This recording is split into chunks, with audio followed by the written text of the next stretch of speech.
Well, good morning and welcome to Frankly Speaking here on WYDC TV Big Fox. I'm your host, Frank Acom. We are broadcasting live from the Hesselson studio here on Marcus Street in Corning. I'm so glad that you've joined us this morning because we have a lot to get to.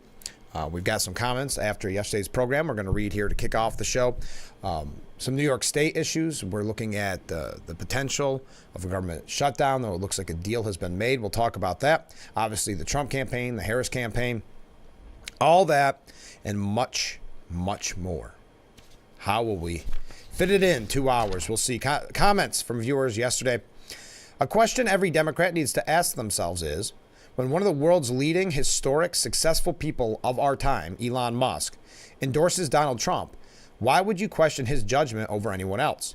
It's a slap in the face to Elon's genius and success. Thank you very much. Another comment from a viewer after yesterday's program, coming in a little bit late yesterday.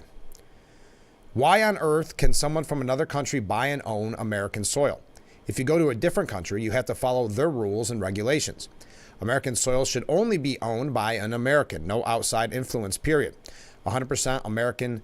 Give tax breaks. If it's not for the best for America, don't bend and bow down and tax them.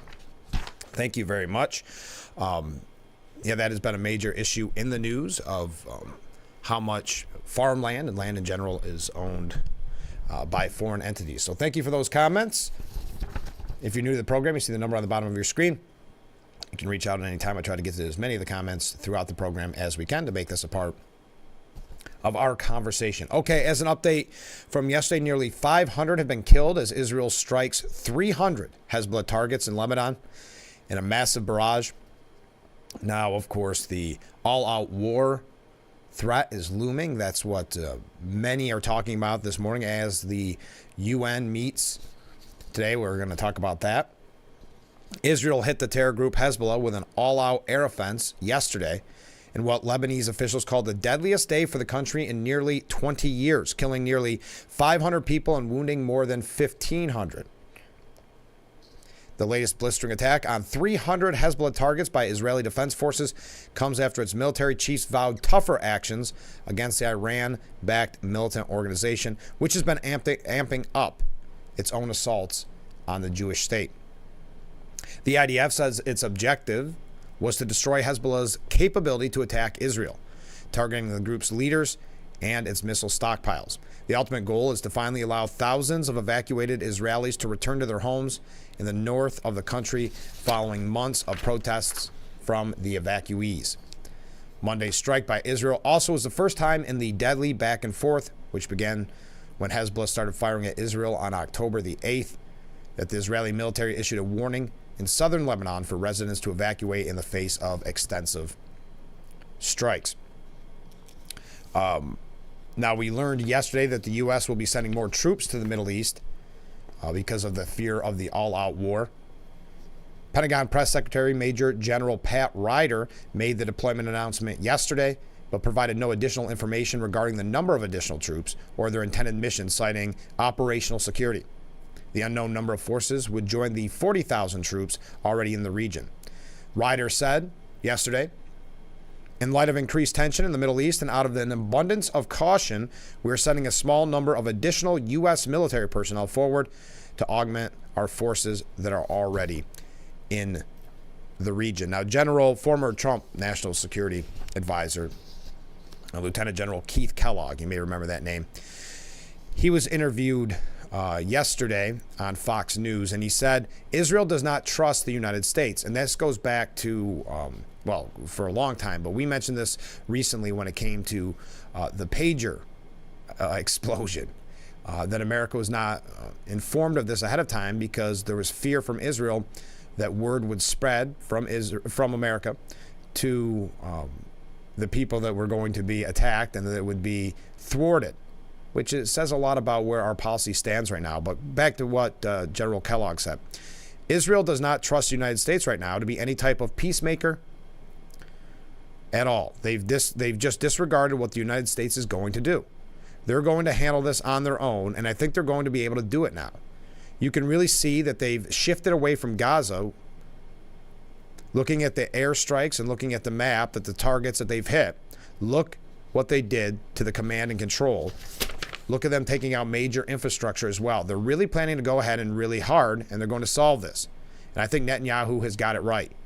He has decided to take a plan, go forward with it, and actually eliminate, at least from the south, all Hezbollah positions to allow those people you mentioned, between 60 and 100,000, to return to their homes.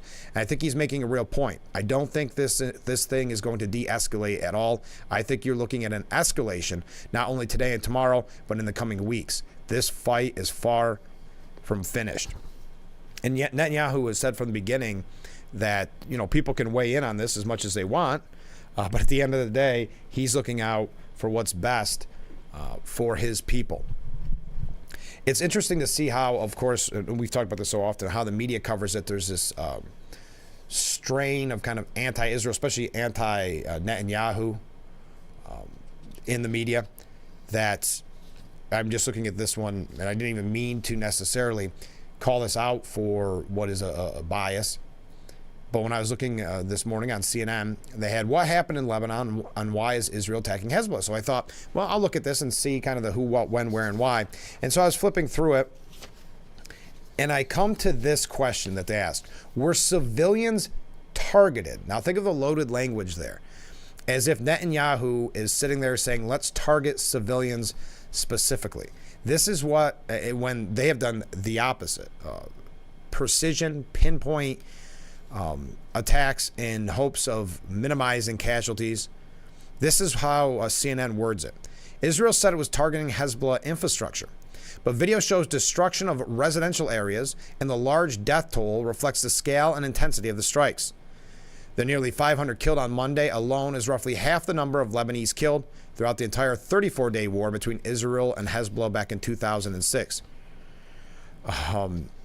So were civilians targeted? That's a very interesting and loaded way to refer to that. Now, this comes on the heels of the United Nations coming to New York. A lot of talks about the security. And I'll pose this question early on, and we'll get to it later on in the program. But as we talk about Secret Service and protection, they released that letter from the alleged assassin, essentially, that went after Donald Trump II assassination attempt. And they released that letter. Bill Barr saying he's dumbfounded that they would release that letter where you can read it. We're going to talk about it. What were your thoughts when you saw that was released yesterday? I am not going to read the letter. We will talk about the news of the letter being released, but kind of shocking. Not only reading the words, but thinking that the DOJ put that out there for public consumption at a time of heightened tensions, right? But Biden's going to address the United General Assembly, the UN, General Assembly, for the last time as dictators and despots come visit New York.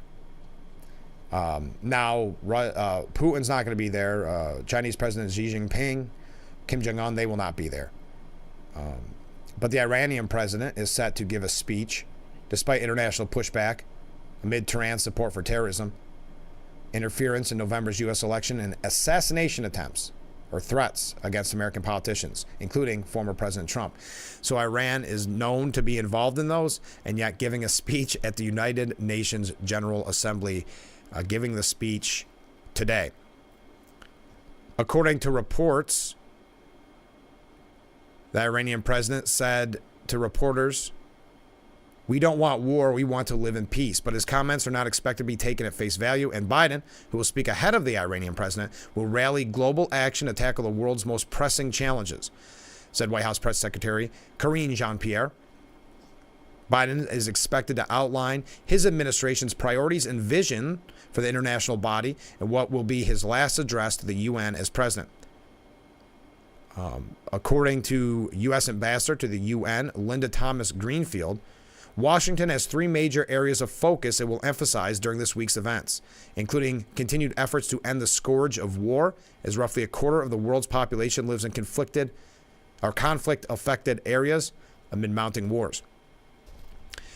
So some are looking at it as if Biden is trying to, as CNN puts it here, burnish foreign policy legacy I'm not sure what that foreign policy legacy is, as, let's face it, the world is on fire right now.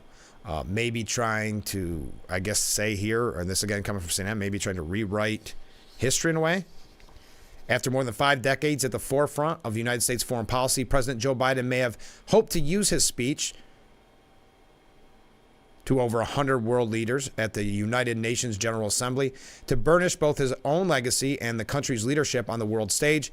But an escalation in what was already a major crisis in the Middle East means the world will be listening for short-term solutions on top of capstone remarks on how his presidency will be regarded in history.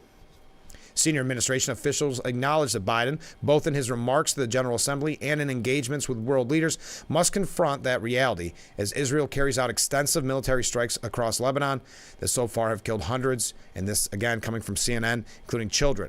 According to, who is it according to? The Lebanese Health Ministry, the propaganda arm of terrorists. That is even acceptable to quote is just shocking. In meetings, Biden and top U.S. officials will be discussing what can be done to stabilize the situation, while noting that Biden plans to address the Middle East, especially this very, very difficult year that we have all gone through. That's an exact quote from one senior official. So there's a quick look at international affairs. Now, according to the New York Post editorial board, and I know I'm running just a tad bit late, deal with me here. If President Biden had any decency, they said, he'd limit his United Nations speech Tuesday to 2 words, "I'm sorry." Kamala Harris should echo that.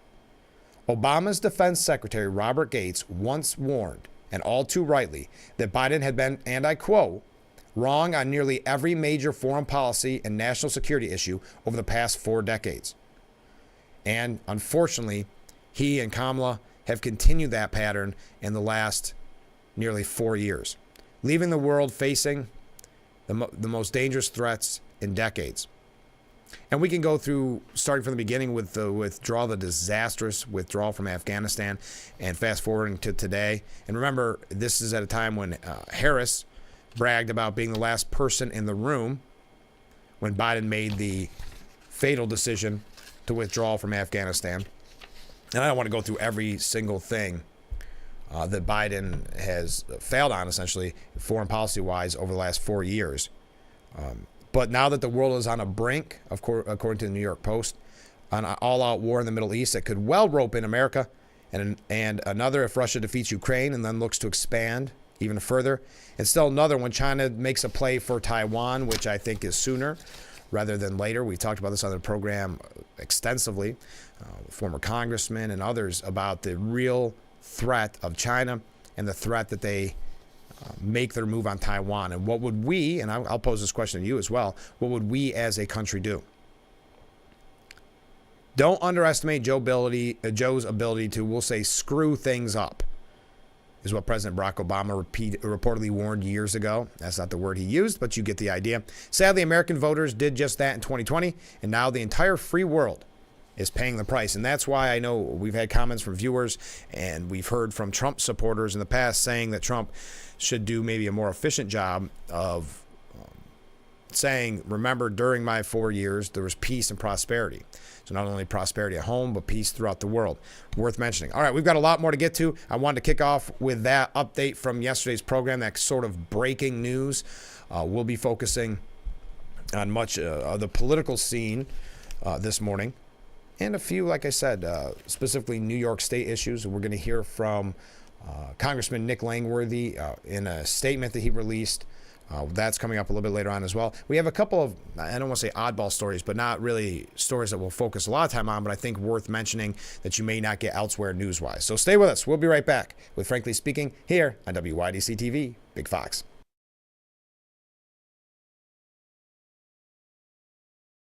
Attention, Elmeron may lead to vision loss. If you have suffered vision problems after taking Elmeron to treat bladder pain, call the Hearn Law Firm. Elmeron may be responsible for your vision problems, and you may deserve compensation for your injuries. If you took Elmeron and now have vision problems, call the Hearn Law Firm at 888-308-3866 right now. You could find out if you qualify in less than 2 minutes. Call 888-308-3866 for your free case review. This Alan. He's choosing to gamble on eating cheap gas station sushi. But when he gambles with money, Alan always makes responsible choices, like setting and sticking to his financial limits. Good luck, Alan. We all take risks in life. Just gamble responsibly. It's wild, it's Western, it's Reese Ranch Rodeo. Looking for a new exciting adventure? Join the cowboys and cowgirls at Reese Ranch Rodeo. Fun for the whole family. Kids 5 and under are free. Gates open at 2 p.m. Rodeo starts at 7. Enjoy great music, great food, cold drinks, and classic rodeo fun. For event dates and ticket prices, visit ReeseRanchRodeo.com. Reese Ranch Rodeo, 4115 Oldfield Drive, Corning, next to Fair and Ball Campgrounds. What do you do when your tire goes flat and there's no air anywhere? You reach for Bullseye Pro, the smarter, faster, hands-free way to fill it up with air. Bullseye Pro is equipped with a rechargeable lithium-ion power plant. So fast and so convenient. It's like the power of an air compressor in the palm of your hand. Look, you can inflate all 4 tires on a single charge. It has a built-in smart pressure digital sensor that gauges and automatically stops when the set tire pressure is reached. Easily inflate pool toys, exercise balls, and more. Call or go online now and get the complete Bullseye Pro inflation system for the factory direct price of just $79.99. Plus, we'll ship your entire order free, and we'll give you a 50% discount on a second one. Order now. To order, call 1-800-977-4997. That's 1-800-977-4997, or go to getbullseyepro.com.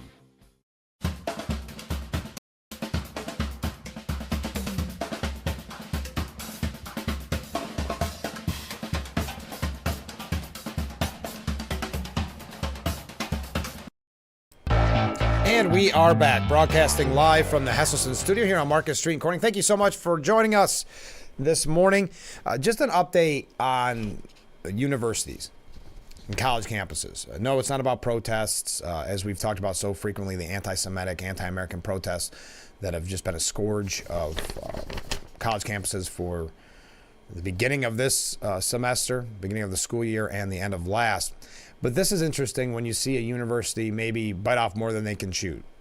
Boise State University administrators now owe a coffee shop over $4 million because a jury unanimously ruled the school officials violated the woman's First Amendment rights in a conflict over her public support of law enforcement. So this coffee shop owner on campus had a pro-law enforcement display. And because remember, very often it's the grown-ups in the room when we talk about college campuses that are the ones that want to stifle free speech and want to, well, for example, why did so many, specifically at Columbia University, why did the dean, the president of Columbia University, step down? Well, the biggest pressure came from the faculty and the students because she had the audacity to call the police to end the destruction and the chaos. When you would say, well, shouldn't she have been fired for allowing that to go on for as long as it did and go unchecked and the encampments grow? Nope, it's because she decided to end the destruction and call the police one time. But I'll continue.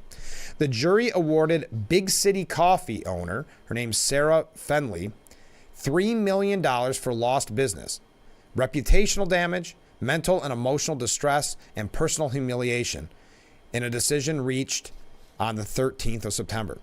Jurors awarded her an additional $1 million in punitive damages from the school's former vice president of student affairs.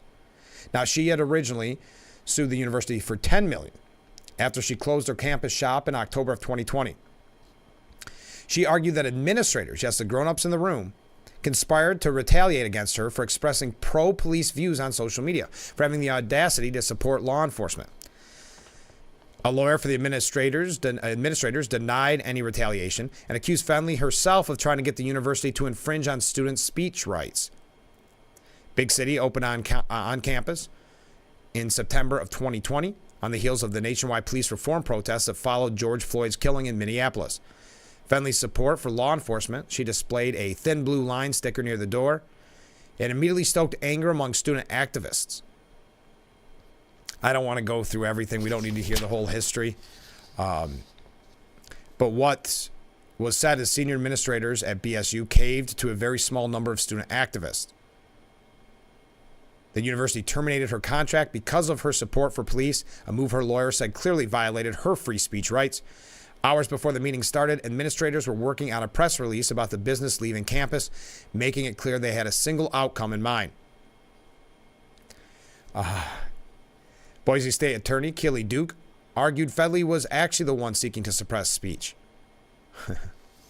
All right, so awarded $4 million. We don't always have a positive story on the back end of school protests, so there was one that I wanted to mention. Okay, we've got a couple of quick things, as I mentioned, that we're going to go through before we get into kind of the heavy topics. Here's a question I posed to you, and this is coming from The Atlantic, just out of pure curiosity.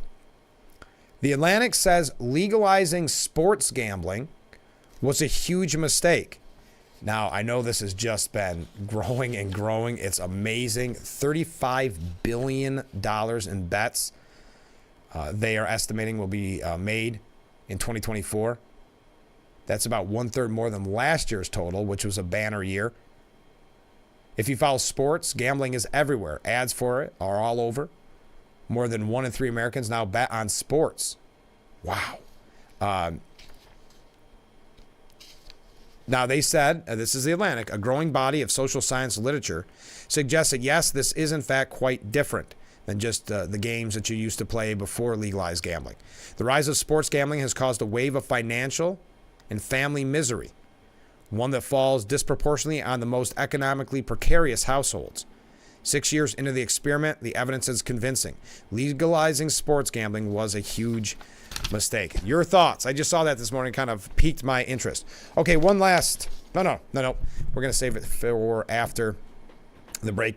We have some news, local news, that I think you're going to find very interesting. And then we're going to get into the government shutdown. Then the Trump campaign, the Harris campaign.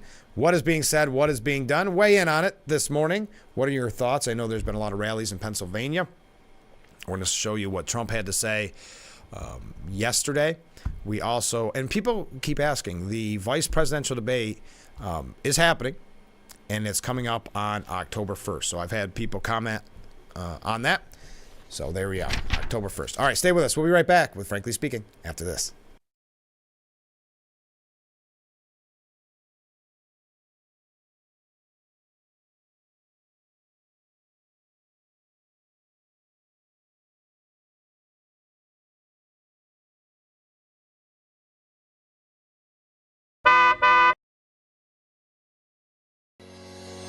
Lease a brand new 2024 Subaru Crosstrek Limited all-wheel drive featuring power move and heated seats for only $349 a month for 36 months. Make Carbine simple. Drive your deal at Simmons Rockwell Subaru in Big Flats.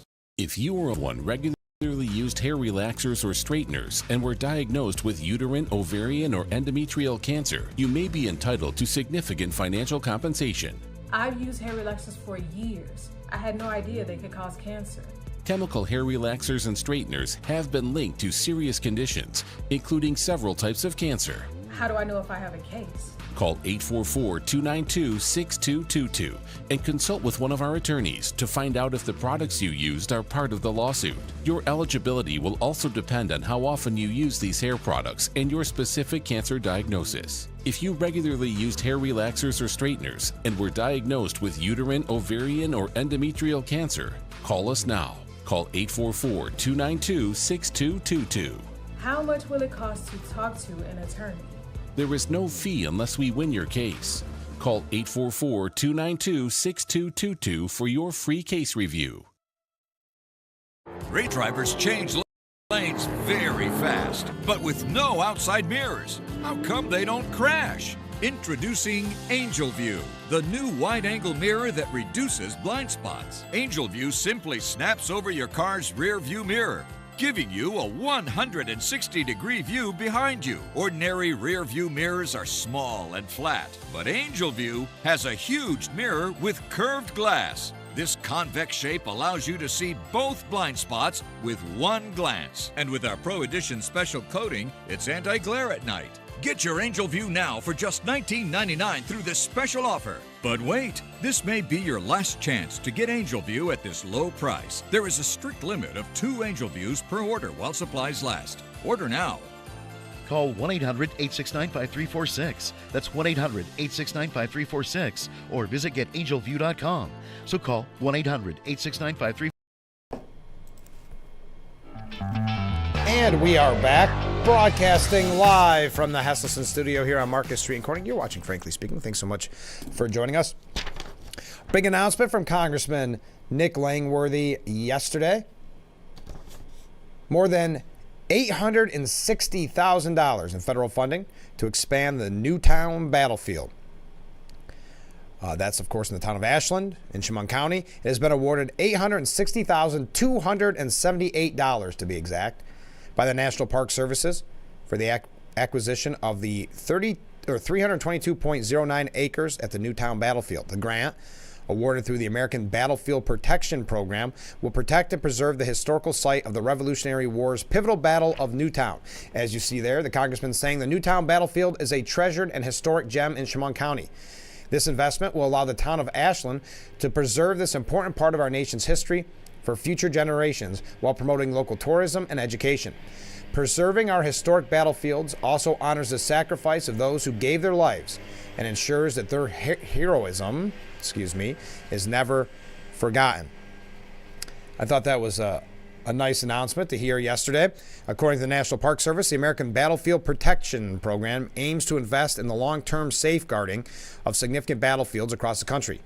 By investing in these preservation efforts, the program ensures that historic sites are protected from development and remain accessible for public education and commemoration.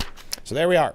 Great news coming from the congressman. All right, let's get into, speaking of the congressman, we have, who was on the program, 2 weeks ago, talking about the potential for a government shutdown. Now, he said at the time, and I believe there's no reason to believe he changed his opinion, that he is for, even if it's a continuing resolution, for keeping the government open. The government is preparing for a partial shutdown with 1 week until the deadline, even though there is allegedly, for lack of a better word, an agreement made where it does look like another scenario where Mike Johnson is going to put up his plan, and it will need heavy Democrat support because there's going to be Republicans, and we've seen this play out numerous times, that are pushing back against it. This is tricky. Obviously, we're talking about a little over, which is hard to believe I'm about to say this, a little over a month before the presidential election. I don't think Republicans would want a government shutdown at this time. But the clock is ticking. The deadline is September 30th to fund the government. And even with that possible deal to avert a lapsing in funding, parts of the U.S. government will start the behind-the-scenes process of preparing for a potential shutdown.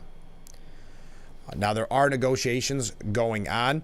Originally, the House Rules Committee, this was yesterday, opted against voting on a short-term spending bill that would avert a government shutdown, setting the stage for a scenario in which House Speaker Mike Johnson will need to rely on Democrats to pass the contentious measure.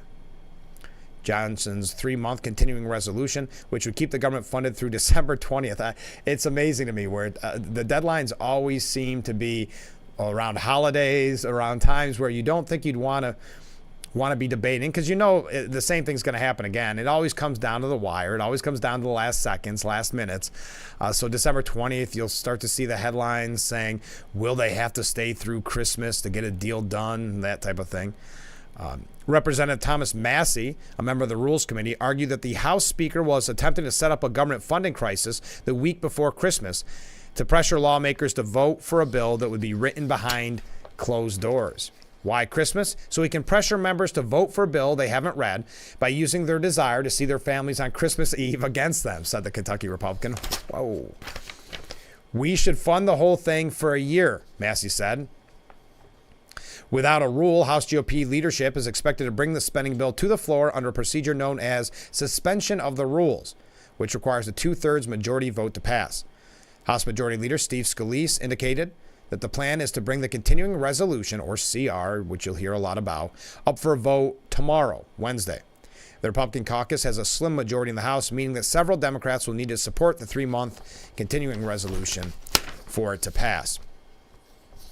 Now, he unveiled his Plan B spending plan Sunday. We mentioned it on yesterday's program.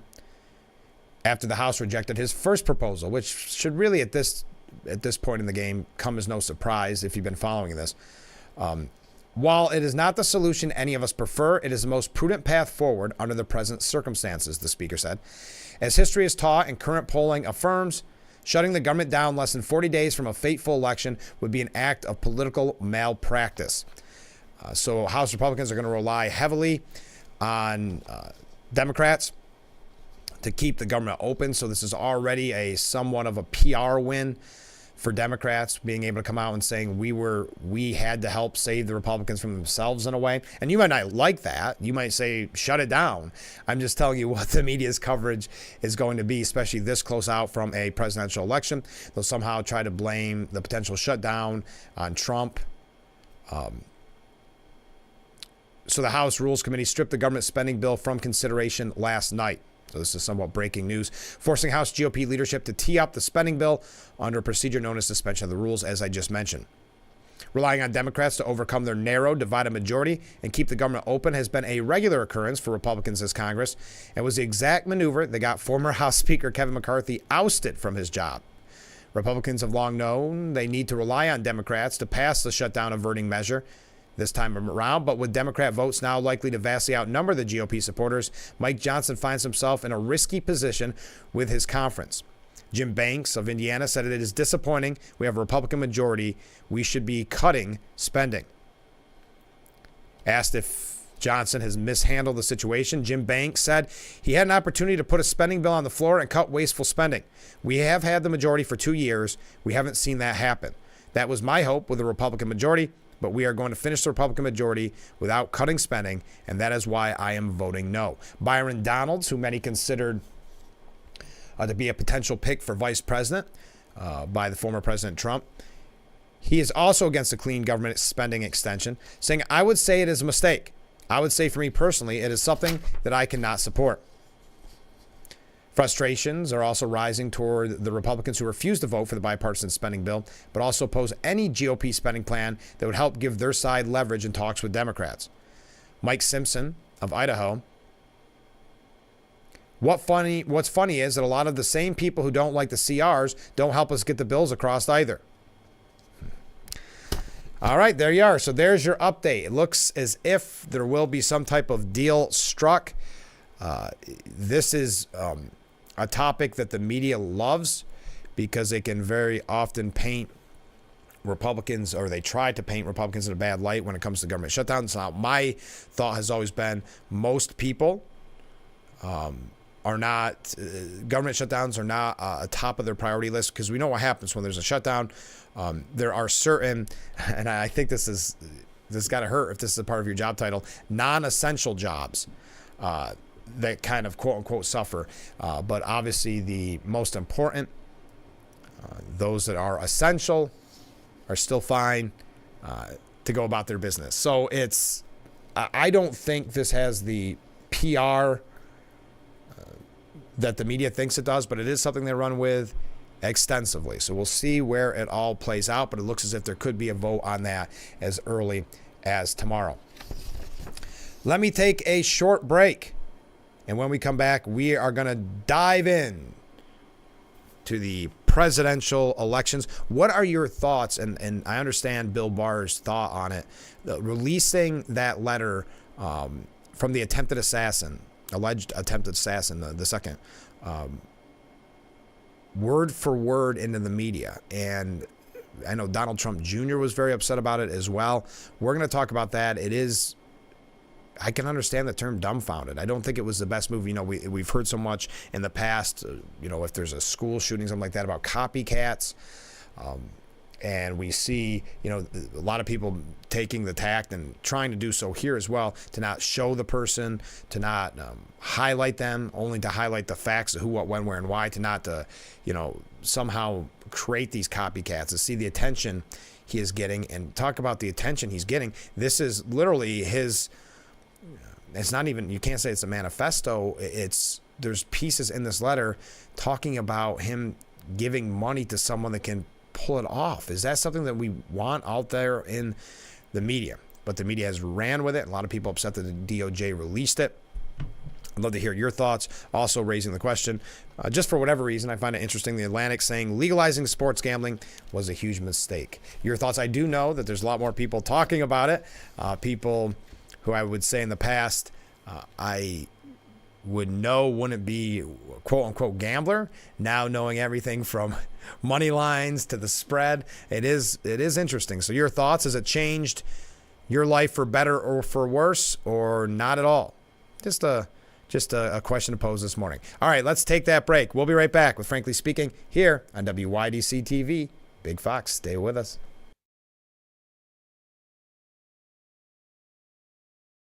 Have you been unable to work for over a year due to a mental or physical disability? Were you recently denied Social Security disability benefits? Great news. You may be eligible for money, back pay, relief.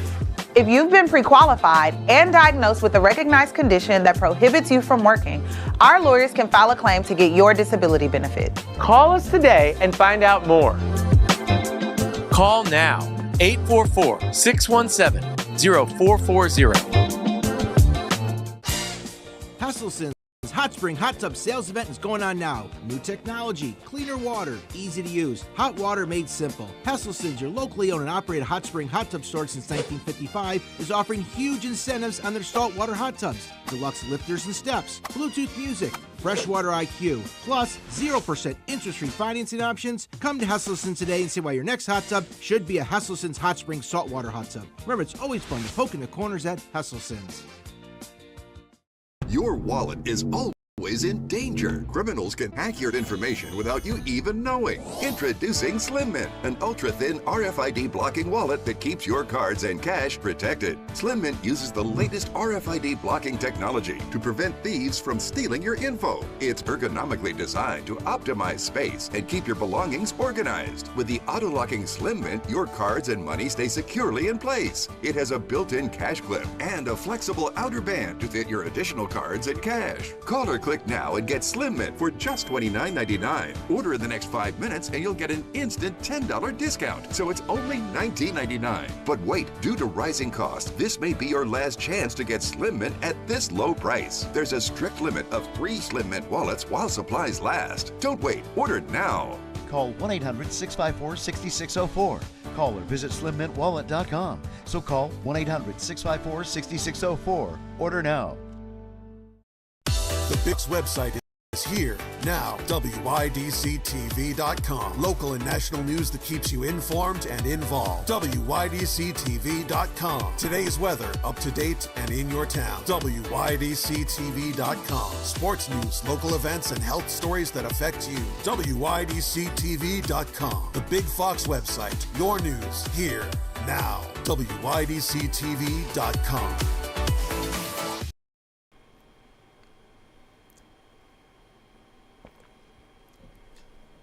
And we are back, broadcasting live from the Hesselson studio here on Marcus Street in Corning. Thank you so much for joining us. We're covering a lot this morning. I know it seems like we've packed in quite a punch in the last nearly 40 minutes. It is 6:38. All right. So back to this question, and I don't want to fall into the trap of reading it. Before we get, and I know I said I was going to kind of focus on the campaigns, and we are going to focus on the campaigns.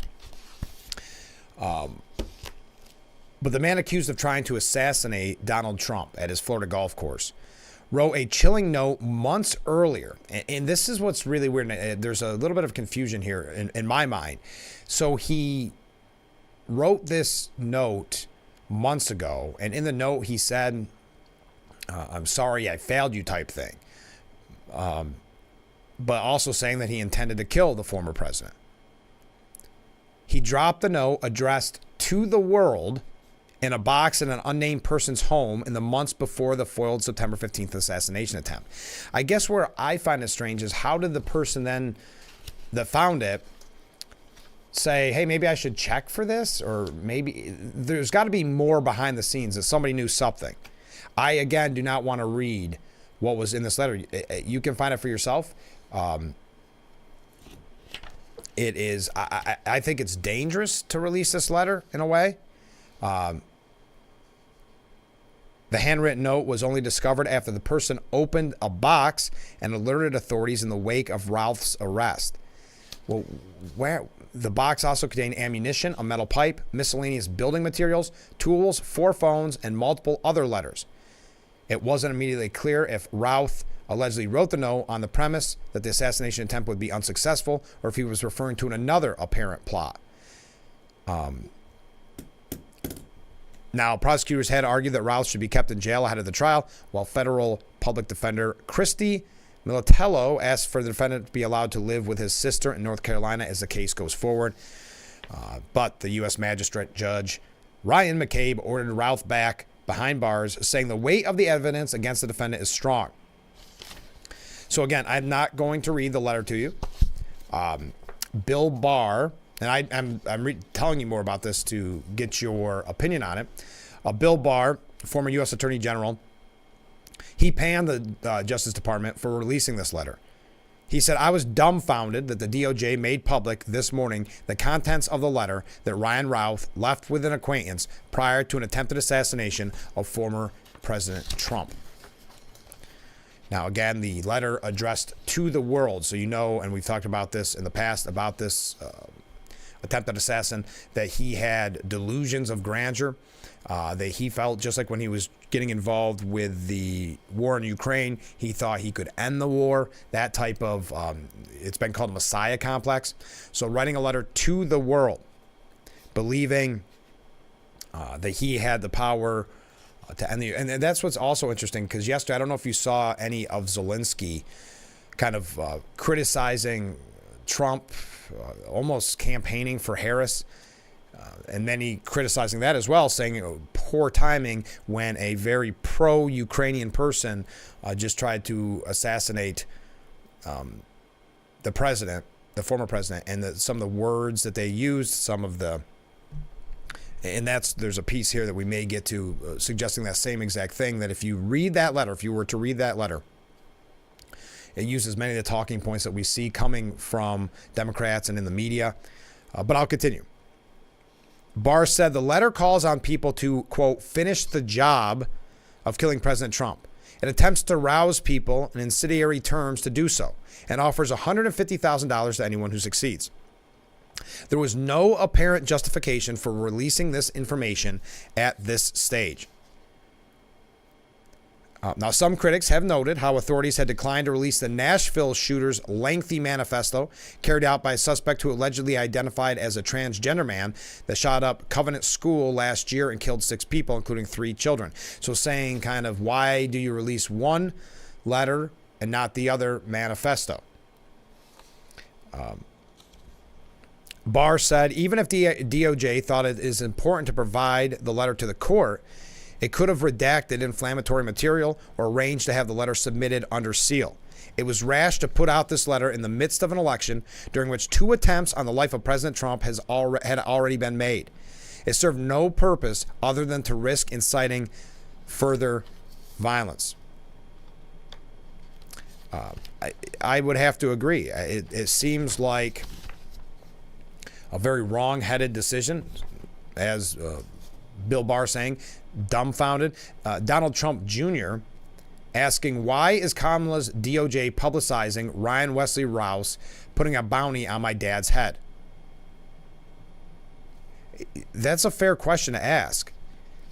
Why they felt the need to release the letter in full. Very good point.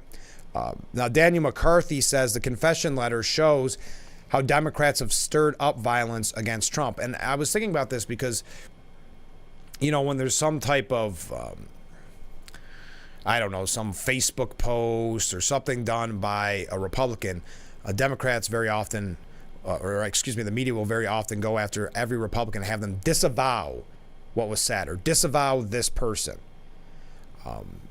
Or how do we stop things like this from happening? The Republican. Relatively silent when it comes to the 2 assassination attempts. I mean, obviously not saying to Harris, do you disavow this or what can be done? Daniel McCarthy says the man who intended to murder Donald Trump on September 18th has explained in his own words why he wanted to do it. The words aren't only his, though. They're also the slogans and cliches of Trump's Democratic opponents, virtually verbatim. He left a letter with a friend months ago to apologize in case his assassination attempt failed. What's been released so far makes Ralph's political motives clear. He saw Trump as dangerously unfit for the presidency and a threat to peace. He was incensed Trump terminated Barack Obama's deal with Iran. And I don't want to go into quoting all this. If it all sounds familiar in what he said, if you read it, it's because Joe Biden, Kamala Harris, and Trump's legion of Democrat and ex-Republican detractors have supplied the premises for stopping the former president by any means possible. After all, if democracy really is at stake in November, voters themselves must be suicidal even to consider voting for Trump. Democrats have created, just to wrap it up, because I don't want to get too much into, just to give you Danny McCarthy's opinion on this, but Democrats have created an extraordinary climate of fear around Trump. And if they don't weigh their words more carefully, more violence will follow from the likes of Ryan Routh. Okay, let's see, we have some comments on that. Your thoughts. We're going to talk about the campaigns themselves. But yeah, I guess yesterday when I saw that and I saw the release of it, I would have to say I was a little shocked, appalled at what the letter said, of course. But I instantly realized not something we'll read to you on the air because I think that just does more damage. But something worth noting from Bill Barr's comments. All right, let's take a short break. Stay with us. This is Frankly Speaking here on WYDC TV. Big Fox will be right back.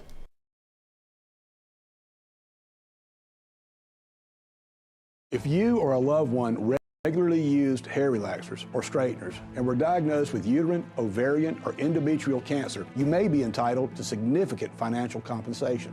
I've used hair relaxers for years. I had no idea they could cause cancer. Chemical hair relaxers and straighteners have been linked to serious conditions, including several types of cancer. If you used hair relaxers and have been diagnosed with uterine, ovarian, or endometrial cancer, call us now. There's no fee unless we win your case. Call today. Come explore the magic of Knapp Winery. It's the perfect fusion of wine, food, and panoramic views. This charming destination will delight every palate with a curated wine flight, wine by the glass, or your favorite bottle to share. Some special finds to try are Knapp's iced wine, dry rosé, and Saperavi. While soaking in the view, you may want to enjoy a brunch, lunch, or dinner at the on-site restaurant.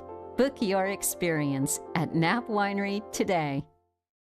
It's a season of sherry. Having a good time has always been my #1 goal. I tend to get crazy. At my age, I should not be jumping up and down like that. And if you don't know what I mean, ask your mama. The young ones, y'all like, we don't know what you're talking about. But I promise you, in 30 years, you will. It's the best time in daytime. Weekdays at 2 p.m. on Big Fox.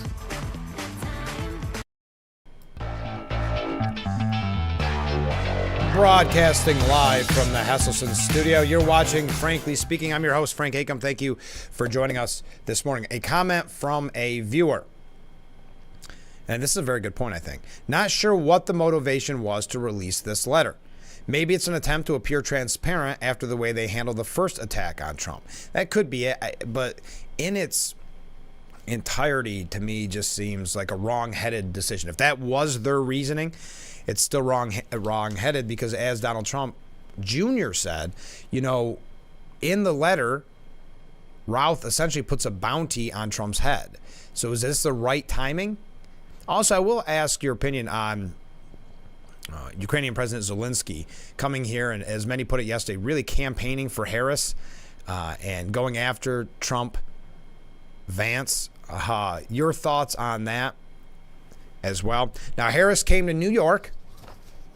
Vice President Kamala Harris came to a New York City fundraiser, and much like Biden, when they had the big event, Biden, Obama, Clinton, well, Harris raised $27 million at this New York City fundraiser that happened on Sunday. It was a packed New York City fundraiser, her largest fundraising haul since she took over at the top of the ticket. Though Harris has far more money than former President Trump, the money will be needed to compete with pricey advertising by deep-pocketed outside groups to support Trump, according to ABC. The blockbuster fundraiser was held at Caprini Wall Street in a massive Greek Revival ballroom with over a dozen columns. Much of the crowd stood shoulder to shoulder as Harris needled Trump for refusing to debate her again. My opponent seems to be looking for an excuse. I feel very strongly that we owe it to the American people, to the voters, to meet once more before Election Day. Interesting. It's kind of hard to take that high road. When, if you want to speak to the American voter, you could also go to the media at times. You could also hold press conferences. She told reporters after landing outside Washington, "We have more to discuss." So she is starting to give a little bit more of that quick comments to reporters on kind of the tarmac. But will we see a press conference? Yet to have a press conference since becoming the presumptive nominee, then the nominee. Now, we know what Donald Trump's reasoning is for not doing the debate, saying that in many states, early voting has already begun, so it's too little too late. And also, I would say there's an argument to be made. Now, I know it's a different news outlet, but the debate between Harris, the moderator is so biased and really going unchecked. It's not as if the media was critical of them, other media outlets. Actually, this is something that they probably are going to use as a game plan, because what we learned from one of the moderators is that beforehand, much like Trump doesn't really prepare for a debate all that much, but like Harris was preparing for the debate, they sat in a room as well and had someone there, so when they asked a question pretending to be Trump, that they could be prepared for any quote unquote thing he said that needed to be fact checked. They did not practice that on Harris, as we saw when Harris brought up really early out of the gate Project 2025, and they did not fact check her in real time. So they had prepared to fact check Trump because, and it was admitted, because they thought Biden did such a poor job that basically they didn't want Harris to do a bad job. So they, in fact, became a part of the campaign arm of Harris by being there to go after Trump. So Trump can make the argument that, yes, even though it's a different outlet, this seems to be par for the course. That every outlet that he goes to is a hostile network at this point, except for Fox. And we've talked about this on the program numerous times, and so many people have commented, why not go to Fox? Harris would not accept that. So, I mean, I guess you could come out, and if she's suggesting that Trump's scared, why wouldn't that same line of reasoning work on her to be scared to go to Fox News? And, did you see that? What was the interview on? It was on a local outlet, because she started doing more interviews on local news outlets. And they asked her about what's she going to do to bring, relief to families with their high grocery bills. And her answer continues to be, and this has kind of been her career, so it's not knocking her. It's just maybe more significant now that she's running for president, having not secured the vote for that job, never receiving a vote. So to keep her, to see her keep saying the same thing, which is, quote, "I grew up a middle-class kid and I will never forget where I came from." That's not really an answer. She keeps focusing on where people were really proud of their lawns. Again, I'm not sure that's doing enough. And I don't know if you're an undecided voter. I'd love to hear from you. If you're an undecided voter, does that do enough to kind of quell your concerns and say, oh, okay, well, your neighbors like their lawns and you were a middle-class kid, so you have my best interest at heart? But it is funny because they'll say, well, these stubbornly high grocery prices. But then other outlets will say at the same time, no, what are you talking about? They're not bad. Look at my stats. Look at my paperwork. They're not stubbornly high. You are just not smart enough to understand when you look at your grocery bills, that the economy is actually booming. All right, we got to take a break, though. Wrapping up this hour. Moving quick. My goodness, we always do. Stay with us.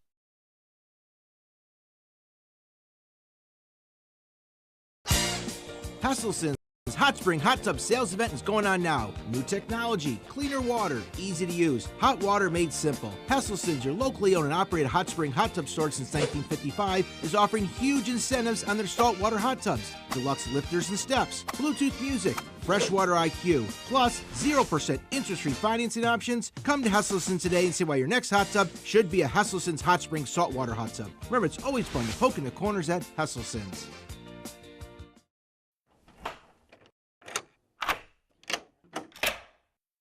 I'm Jonathan Lawson. If you're 50 to 85, please listen closely. The lock I want to talk to you about isn't the one on your door. It's a rate lock for your life insurance that guarantees that once you're insured, your rate can never go up at any time for any reason. Many policies you see don't have one, but you can get a lifetime rate lock from Colonial Penn. This plan was designed for people on a fixed income with coverage options that start at $9.95 a month. That's less than 35 cents a day. Your rate is locked in for life. Coverage can never be canceled, and your acceptance is guaranteed. You cannot be turned down because of your health. See for yourself. Call for an information kit and gift. Both are free with no obligation. Call 1-800-781-9990 for your free information and your free gift. That's 1-800-781-9990. 1-800-781-9990. Call. And we are back, wrapping up our number one of Frankly Speaking here this morning. Hard to believe, hour one in the books. We've got 1 hour left together. We are going to talk about the Harris campaign, more about the Trump campaign, asking the questions, your thoughts about the release of that letter from the attempted assassin of President Trump. Your thoughts on that, the second assassination attempt, your thoughts on the release of that. To the one viewer's comments, I think it's a good point that perhaps the DOJ is trying to look more transparent after it looks as if they tried to hide, to cover their you-know-whats, to hide so much with the first attempt in Butler. And I understand, and I've got a little update on that Trump will be visiting Butler again. I'll get that to you in the next hour. Here's a comment from a viewer as we wrap up this hour. I hope all the American people remember that our government was formed on the of the people, by the people, for the people. Vice President Harris wants it to be of, by, and for the government. Thank you very much. Keep those comments coming in. We do have a New York State issue. I asked a question and no one seems to want to respond, so I'll stop. Was legalizing sports gambling a huge mistake? That's what the Atlantic contends. What's your thoughts? Also ask your opinion, and I don't, this will be interesting to get your feel for it. Are you supportive of Speaker Johnson and what he is doing currently to keep the government open, working with Democrats to get that CR going? Would you have been fine with a government shutdown? Do you think, if you are fine with the government shutdown, do you think it's the right thing to do right now for the future of the country, meaning with the presidential race at hand? I mean, it's hard to believe that it is already September the 24th. We're talking about election in just a very, very short time frame, coming up in a little over a month. Unbelievable. So what are your thoughts about the potential of a government shutdown? It looks as if it has been averted, but you like the way it's handled. This seems to be so common that it's not surprising. And also the December 20th extension, and then of course right around Christmas, and you can see those headlines already. We could probably do that, frankly speaking, ahead of time, pre-tape it about what is being said. Will they have to stay? Will Johnson keep them there? They've got to rush through a vote, all those type of things. So what's your thoughts on that? Those are the topics of the show this morning thus far. We've got 1 hour left together. If you're new to the program, you see the number on the bottom of the screen. Feel free to reach out and comment on these topics of the day, 607-358-3131. So there you are. Again, thank you. I know I mentioned it yesterday on the program, but thank you again to everybody who donated for the Walk to End Alzheimer's for Team Big Fox. It was a huge success, the event itself and the fundraising here at Team Big Fox. Very proud of it. We made the Champion Club. Had a great time at the track. The weather, it held out. It wanted to put a monkey wrench in everything, but we had a blast. So thank you to everyone who donated. I can't thank you enough. Got the best viewers here on Frankly Speaking that want to help the community and want to help charitable organizations. So we do appreciate it. All right, stay with us. Hour number 2 on the way after this.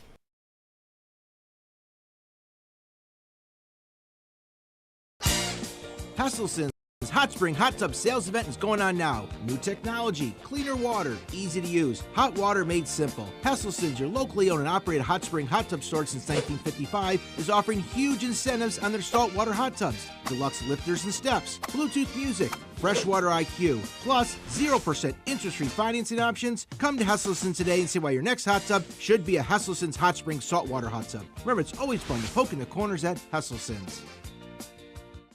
Whether because of discomfort lack of mobility, your lifestyle, or occupation. You sit inactively way too many hours a day. Introducing Ellipse, the premium quality automatic seated exerciser that strengthens legs, increases mobility, and boosts circulation without physical strain or impact. It is so quiet that none of my coworkers even know I'm using it. Strengthen and tone your legs. Increase your mobility, flexibility, and balance. Plus, stimulate healthy circulation. My joints feel better, my knees feel better, my back feels better. It makes me feel stronger too. Perfect for home therapy. Whisper quiet to use while you work. My circulation is moving, I'm burning calories, and it makes me feel energetic. Call now and order Ellipse, the seated exerciser that strengthens legs, increases mobility, and boosts circulation. Call and get upgraded to the Deluxe Bundle. Get the faster motor or 5 miles of steps per hour, the step counter, the sport mat, and wireless remote.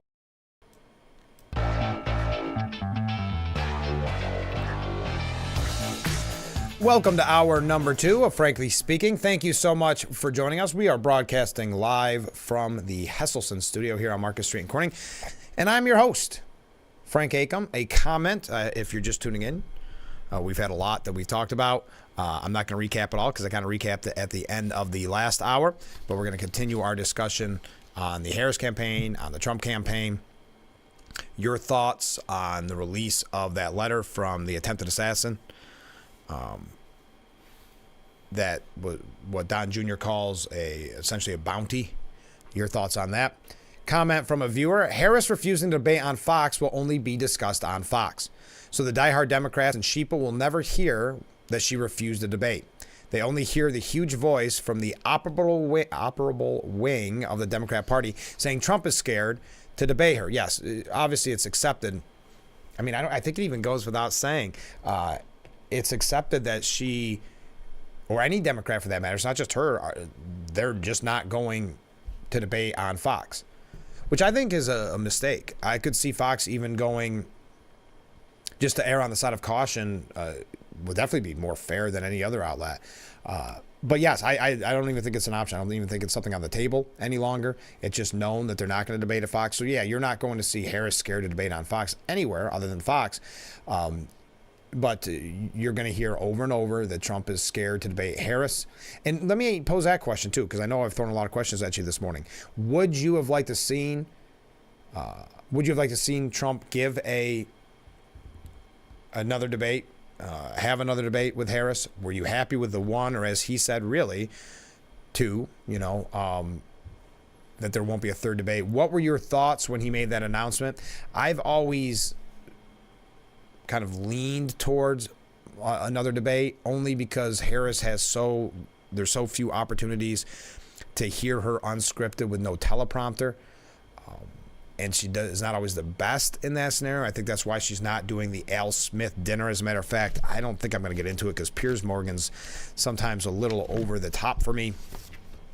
But he highlighted the fact that Kamala Harris has declined, and it's predictable that she declined to attend the annual Alfred E. Smith Memorial Foundation dinner in New York. We had, for lack of a better word, predicted it last week that she wasn't going to do it. It didn't seem like that's in her wheelhouse. It's spontaneous. It's got humor involved. But it is a fun event, and I assume Trump's still going to do it, where it's kind of like the old celebrity roasts, where each candidate kind of needles each other, has a couple good friendly digs at each other, and boom. But not this year. Harris told organizers she won't be there because she says she needs to focus on her campaign. The Al Smith dinner has always been a useful campaign opportunity for candidates to show they can laugh at themselves and raise millions for charity, all in front of a very big TV audience of potential voters. The only reason, according to Piers Morgan, that she has turned it down is because of fear. Kamala won't be there because she has an unmitigated terror of being trapped outside of her robotic teleprompter comfort zone. And that's true. She needs to go to friendly outlets and have what is essentially scripted answers ready. I mean, you may have seen the clip yesterday where they asked a local outlet. That's why she likes going to local outlets, because local are not as apt to do follow-up or demand, kind of, for lack of a better word, an answer. So she goes to the local outlets, and there yesterday, again, when they asked her about how she's going to help the voter out there that can't pay their grocery bills, can't pay their bills. And she went on a story about how she grew up as a middle class girl whose neighbors really liked their yards. It was kind of a weird answer. Oh, we got a lot of comments come in. Thank you very much. Thank you for all the waves. Thank you for all the comments. So back onto the Harris campaign. This was kind of breaking news yesterday. Campaign officials for the Harris campaign have weighed a potential visit by the vice president to the U.S.-Mexico border while in Arizona on Friday. Now, this is an interesting kind of turn in events, and that what CNN specifically is saying from insider sources of the Harris campaign is it's because the polling numbers are so bad for Harris when it comes to policy, her immigration policy. That should come as no surprise. That's something that's been discussed time and time again. I don't think you really needed anonymous sources to get to the bottom of that. But immigration is featured prominently in this election. Democrats, grappling with years of the border crisis, have tried to flip the script on Republicans after the GOP blocked a bipartisan border measure. I don't know if that works. I understand why they're doing that. Don't get me wrong. Because having your candidate as a border czar and seeing the border crisis that has been an unmitigated disaster. So when they have to try to spin it, as you do in politics, you blame the Republicans because they didn't support a bill that was already so many years in a White House that had done nothing about the border crisis yet. So I'm not sure. Yes, the media's done a good job of pushing it.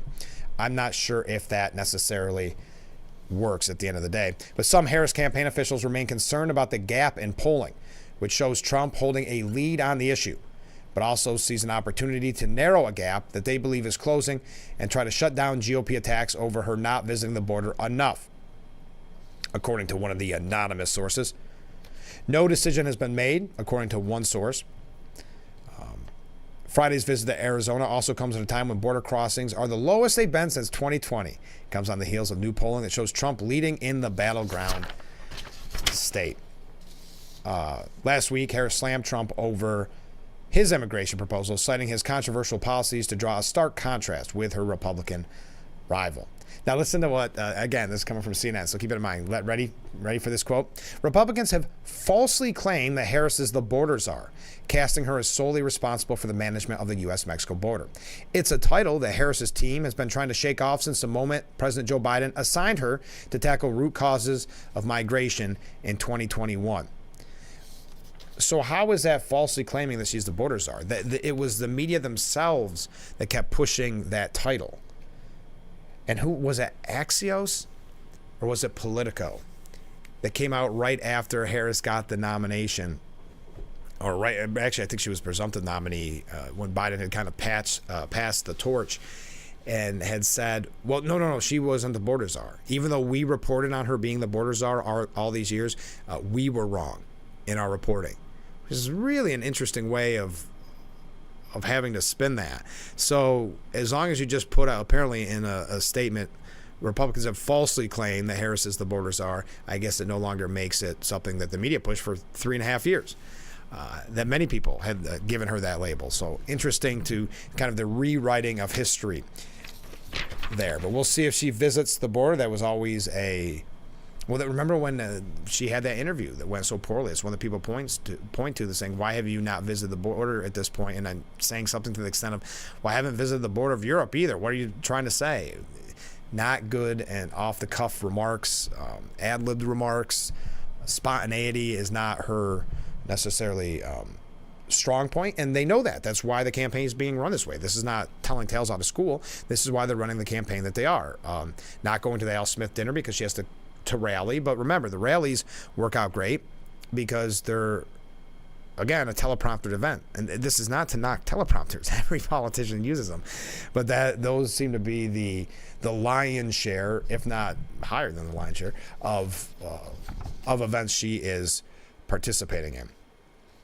Now, according to the New York Post editorial board, and if you recall yesterday, I had that report that I brought to you about the U.S. homeless explosion, and the numbers are startling.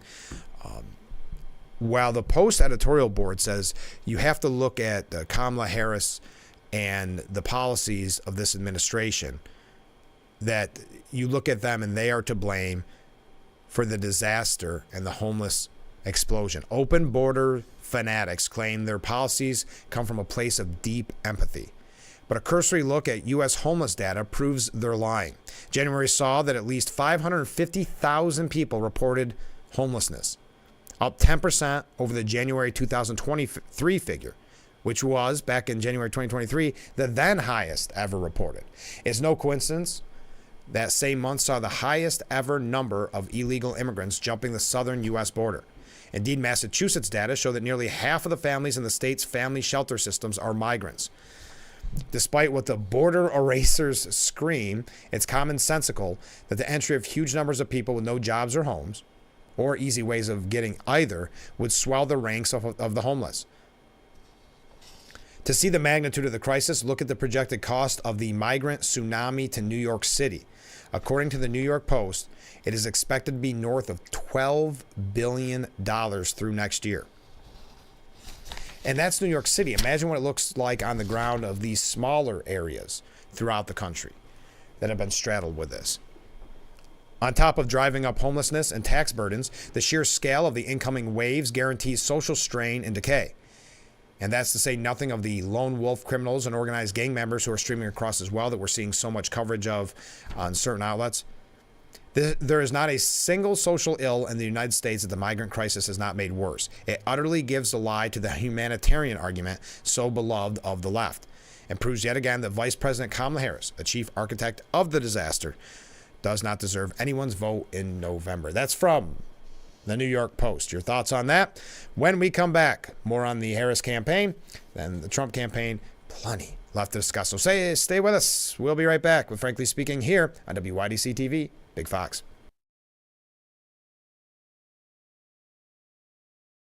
If you or a loved one regularly used hair relaxers or straighteners and were diagnosed with uterine, ovarian, or endometrial cancer, you may be entitled to significant financial compensation. I've used hair relaxers for years. I had no idea they could cause cancer. Chemical hair relaxers and straighteners have been linked to serious conditions, including several types of cancer. If you used hair relaxers and have been diagnosed with uterine, ovarian, or endometrial cancer, call us now.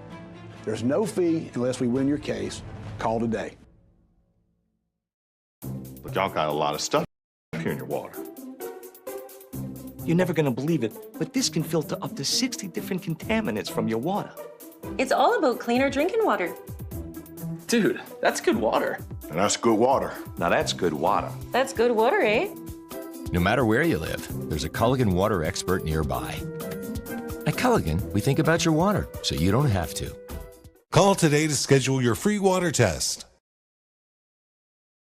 Whether because of discomfort, lack of mobility, your lifestyle, or occupation, you sit inactively way too many hours a day. Introducing Ellipse, the premium quality automatic seated exerciser that strengthens legs, increases mobility, and boosts circulation without physical strain or impact. It is so quiet that none of my coworkers even know I'm using it. Strengthen and tone your legs, increase your mobility, flexibility, and balance. Plus, stimulate healthy circulation. My joints feel better, my knees feel better, my back feels better. It makes me feel stronger too. Perfect for home therapy. Whisper quiet to use while you work. My circulation is moving, I'm burning calories, and it makes me feel energetic. Call now and order Ellipse, the seated exerciser that strengthens legs, increases mobility, and boosts circulation. Call and get upgraded to the Deluxe Bundle. Get the faster motor or 5 miles of steps per hour, the step counter, the sport mat, and wireless remote. Call now. But if you close your eyes, does it almost feel like nothing's changed at all? Incredible! The stage is set.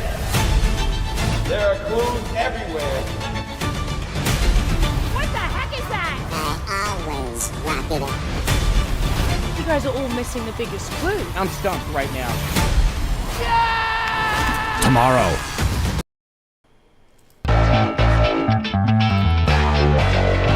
And we are back. Broadcasting live from the Hesselson studio. Thank you for joining us this morning. So many comments coming in from viewers. Let's get right to them. All this budget maneuvering is just typical Washington can kicking. Sure is. Hence the December 20th day. You're right. It's predictable. I look forward to the House cleaning Elon Musk will provide to effectively rid us of wasteful government spending. Yes, he said he would take on that role. But the Washington can kicking is just kicking the can down the road. This is so predictable. The timing is not ideal, obviously. All right, another comment. Frank, I had to chuckle when you said spontaneity wasn't Harris's strong point because I can't think of anything that is her strong point. Thank you, Ken. Here's another comment. How about this? Go Bills. All right. Thank you for that. Big win last night, so we'll put a wave there with the Go Bills. Appreciate you writing in. Another comment from a different viewer. I'm hearing that Harris is spending $5 million per day on her campaign. That is troubling. Yes, according to Fortune magazine, it's right around $5 million a day. She's outspending Trump about 3 to 1. The money came in. Again, this is why it's important to know when we hear so much about big money in our politics.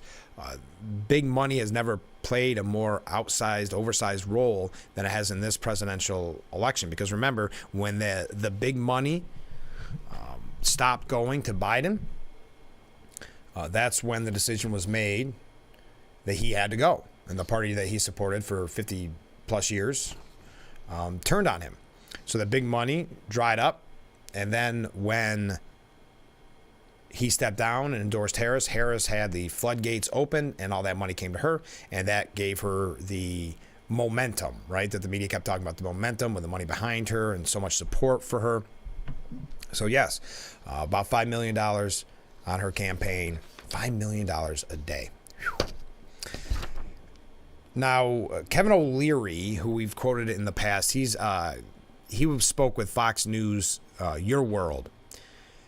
He was from the show Shark Tank. Well, Kevin O'Leary said, I don't know yet because I don't have any details from Harris. She has been all sugar, no protein. That's it. And it's become a really big sticking point with investors. We got to remember, we have the largest economy on earth. Over 85% of our jobs are created by the private sector. Business investors like me and leaders have to deal with whoever is in the White House in January. So whoever ends up on the 6th of November as a new mandate will have to deal with them. So we need data. We need policy. And I'm getting a little critical now because I don't have any. So I need answers around taxation. I really need to understand the idea of price controls. Yes, remember, the first thing she pushed, and this has been sadly, for lack of a better word, forgotten by the media, was this price control. But I'll continue with what Kevin O'Leary had to say. I really need to understand the idea of price controls. That did not work in the 70s and doesn't work anywhere else.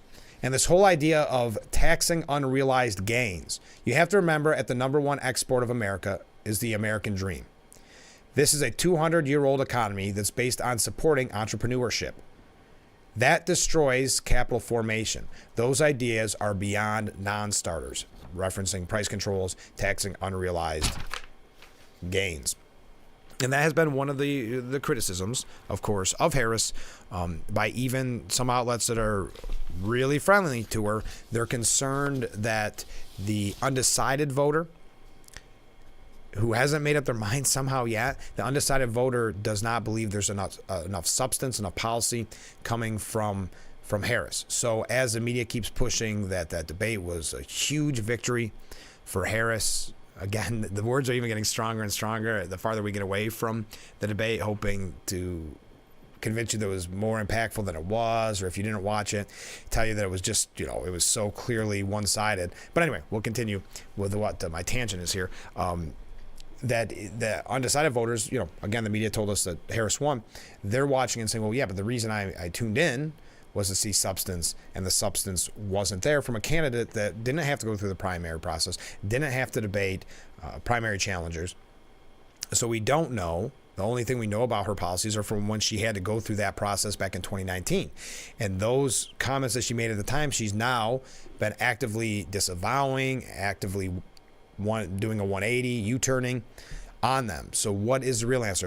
If you're not the same Harris that you were in 2019, what can we expect the Harris will look like in January if you were to take over? And I think those are fair questions from the somehow undecided candidate, or the undecided voter. Now, out of Axios. Now, Axios is what you consider a more liberal publication. Alex Thomas warned on Monday that there could be subtle finger pointing within the Harris campaign if polling goes south for the vice president, citing that there's some tensions within her operation. Now, this should come as no surprise. We've heard of tensions and a lot of people that worked for Harris leaving that job, quitting that job back when she was still, well, I mean, she is still vice president, of course, but in her time as vice president, having trouble with retention, keeping employees because it's a tough working environment, these type of things. So these kind of tensions. Again, it's coming from Axios. This is not coming from any type of conservative outlet. These polls in Kamala Harris's world are really sort of keeping together this campaign. Because this campaign, this is not the ideal way to run a presidential campaign. You know, entering just a few months ago, and then a lot of these people are not people that she hired that are on this campaign. It's sort of a combination of Biden people who she doesn't totally trust, her own people, plus all these Obama 2012 operatives. This, again, Alex Thompson from Axios speaking with CNN this morning. While Harris has surged in national polling, new swing state polling from the New York Times Siena College shows former President Trump leading in key states such as Georgia, North Carolina, and Arizona. So Thompson said as long as the polls are good, then things are going to keep going well. But if the polling ever turns south, there are a lot of sort of subtle tensions within this world, and you could start seeing some subtle finger pointing. Now, that being said, they're going to keep saying, we are the underdog, we are the underdog, we are the underdog. That is their talking point. That's part of the reason also that they're not doing interviews, because they feel that they can still coast and let Donald Trump be the main character and possibly still win. So Thompson's saying exactly what we have been saying on this program for quite some time, which is they know that they can run out the clock with the media's help. And so far, so good. There's been a few calls for more interviews and those and the like, but not a lot, or more substance to an extent. And yes, every once in a while you'll see some reporter coming out and saying, we really need to hear from you. But that goes away. They've just now done their due diligence and said that they tried, right? But they're saying that could help, that this could really hurt the Harris campaign, where all of a sudden, if the polls start moving a little bit and they start going down, it's going to be, why do I have Obama holdovers? Why do I have Biden holdovers? Who can we trust? Who can't we trust? Kind of an implosion inside the campaign if the polls don't stay where they're at. But that's also on the flip, not even the flip side of that coin, but like Alex Thompson from Axios says, you know, they believe right now that this campaign is the way to win, which is keep your head down. Keep telepromptered, keep scripted events going. Don't do interviews. Don't get into any real substance. Keep Donald Trump the focus of all this and hope to skate in as a relatively unknown candidate. Because if you look at it, she's speaking at friendly outlets. She's doing Oprah. She's going to smaller town television and radio. The Harris campaign's Brian Fallon told Politico that people were overanalyzing Harris doing very few interviews. Number one, people should not read too much into what some have described as a shortage or a lack of interviews in the first 6 weeks of this campaign. He argued that Harris's media appearances as vice president spoke to what voters should expect of her press interviews in the remaining 50 days. Because Kirsten Allen, who has run her communications office on the official side, had her doing a heavy rotation of daytime talk shows, national print interviews with magazines, national sit-downs with television outlets like 60 Minutes late last year, cable hits. She did like 80-plus interviews in the first 7 months of this year. And so that is a default setting of Kamala Harris in the terms of media engagement. The remaining 50 days of the campaign will look like something closer to that. That's according to her campaign. Okay, let's take a short break. Stay with us. This is Frankly Speaking here on WYDC TV. Big Fox will be right back.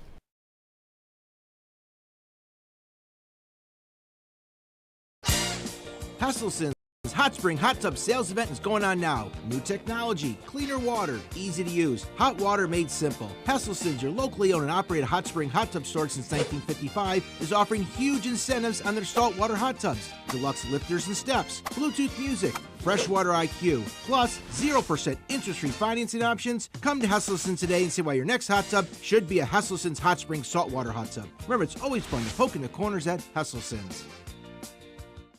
I'm Marianne Burt. I've lived here for 70 years, but I do fine right here in my house, and I want to be here as long as I can be. And I feel comfortable knowing that if something happened to me, someone would know because of the cameras that are installed in various spots in my home. That has been a wonderful gift to me to be able to have that security and that support from Full Circle America, and that's what it's all about. Hi, I'm Ann. Welcome to Pangea Global Tea House. Pangea Global Tea House offers comfort foods of the world. Over 50 teas, a sampling of cuisine from over 10 countries. Globally inspired cuisine and striving to give you an ultimate experience. Come in and try the frankly delicious Turkey Club special for just $20, including your beverage of choice. Pangea Global Tea House. Yet a really good tea house bringing you the flavors of the world, offering something for everyone.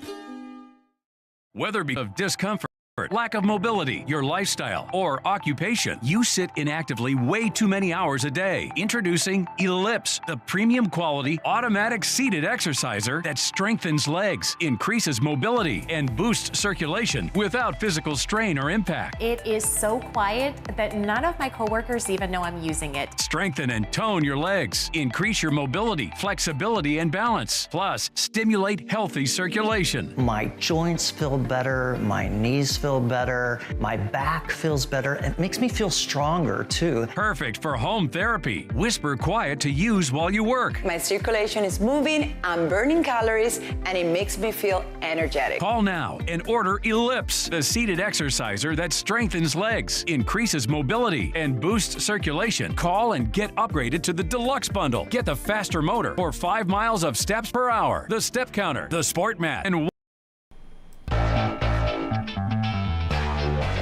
And we are back, broadcasting live from the Hesselson studio here on Marcus Street in Corning. Thank you for joining us. A lot of comments from viewers. Let's start comment number 1. I don't understand why it matters that Harris is spending $5 million a day. All the spending can't reconfigure how she stands on the issues. It is all proven that she is doing nothing but lying to cover up her past. Trump ads just need to display what she actually says and prove what she believes. That will erase anything she currently says. Still $5 million a day. Think of the fact that, and I understand what you're saying, but think of the fact that we're talking about there still being undecided voters that need to be convinced whether or not they'll support Harris or Trump. And unfortunately, we, especially people living in swing states, hate those nonstop political ads, but there's a reason that they play. They are effective. Don't take my word for it. There's a reason why it costs so much to run in these campaigns. But I understand what you're saying. There can be effective use of the money from the Trump campaign. All right. Oh, look at these waves coming in. Boy, we're having a busy wave morning. Okay, another comment from a different viewer. A question for Democrats.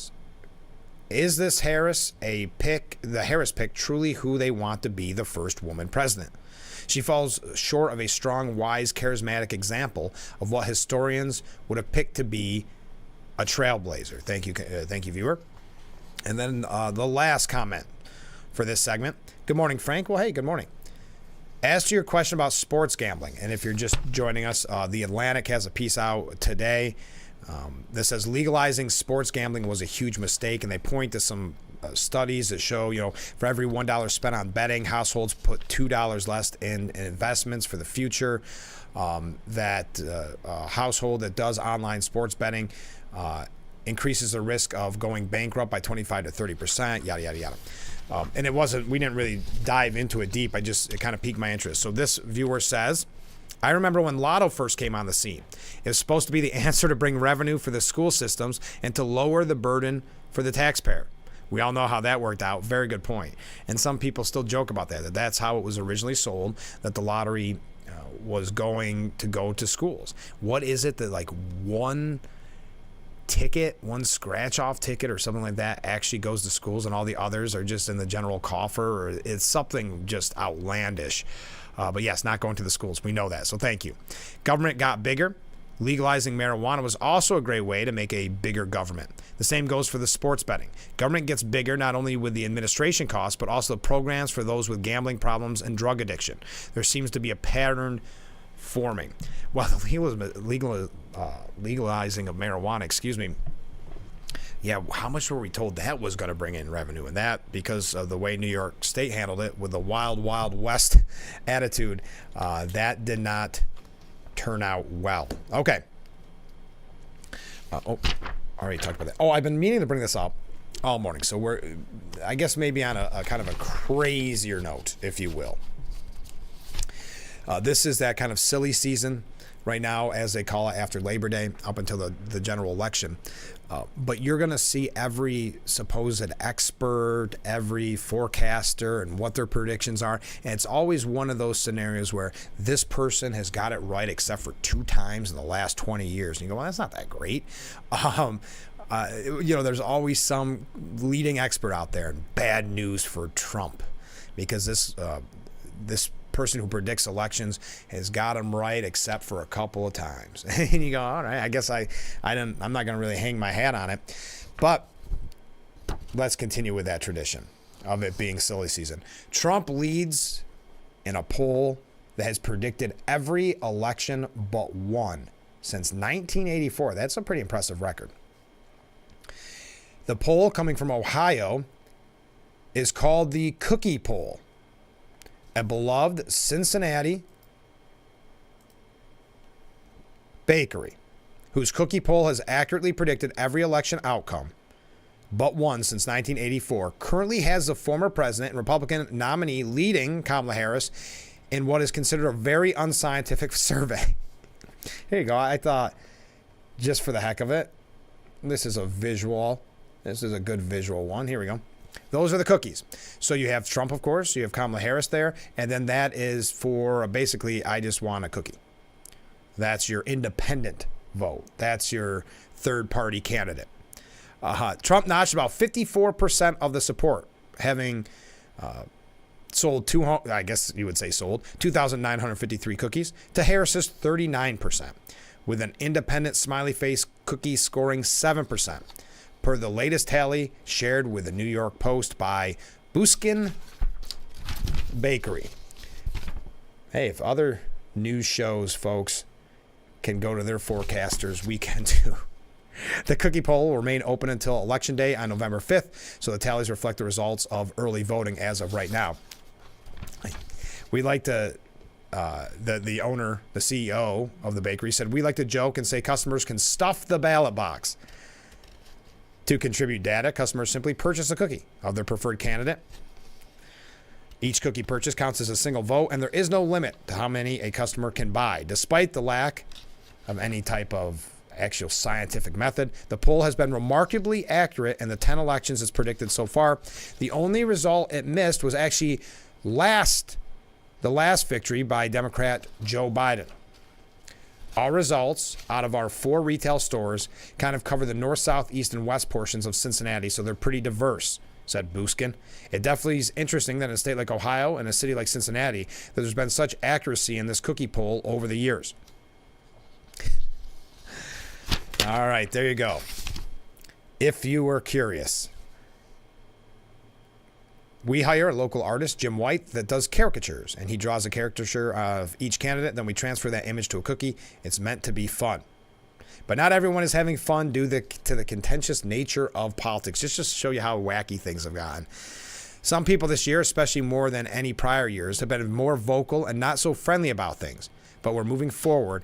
We've done it for 40 years. We think it's fun. Can you imagine how perfect your life must be? Really, at the end of the day, I mean, you've won. If the only thing you have to get upset about, to get angry about, is that they're selling a cookie of Trump for what is supposed to be a fun poll. I don't know. Enough on that. Okay. Now, as I mentioned earlier and highlight, no, let's take a break. Stay with us. We'll be right back with Frankly Speaking here on WYDC TV. Big Fox, stay with us.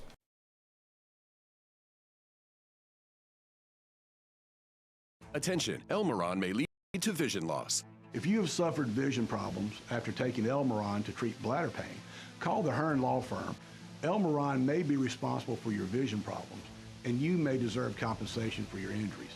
If you took Elmeron and now have vision problems, call the Hearn Law Firm at 888-308-3866 right now. You could find out if you qualify in less than 2 minutes. Call 888-308-3866 for your free case review. Wow, you found it. I did. The History of Water Part 6? I've been dying to read this. I know, honey. I always wanted that book. At Culligan, we get that most people don't think about water like we do, and that's okay. You see, when we install one of our high-efficiency water softeners, we're thinking about hard water and limescale buildup, so you can just think about longer-lasting appliances and softer skin and hair. At Culligan, we think about your water, so you don't have to. Call today to schedule your free water test. How many have you tried to clean a stubborn mess but end up with no success? What you need is the all-new waterproof Ruby Horsepower, the new cordless and rechargeable power scrubber that cleans faster and easier, guaranteed. Watch, baked on oven grease is no match. It blasts away dirt and grime in no time. The power comes from our rotating brushes, spinning at 350 RPM. The incredible torque fights calcium, mildew, mold, and more. Take it in the kitchen, where it busts through caked-on crud, or outside and tackle tough tasks with ease. Get your Ruby Horsepower with 4 additional attachments, all for just $39.99. Great news! They're in stock and ready to ship. Due to high demand, only 2 per order. Order now. Call 1-800-980-2344. That's 1-800-980-2344, or visit horsepowerscrubber.com. So call 1-800-980-2344 now. Name something with a diamond in it. Diamondback rattlesnake. It's in the name.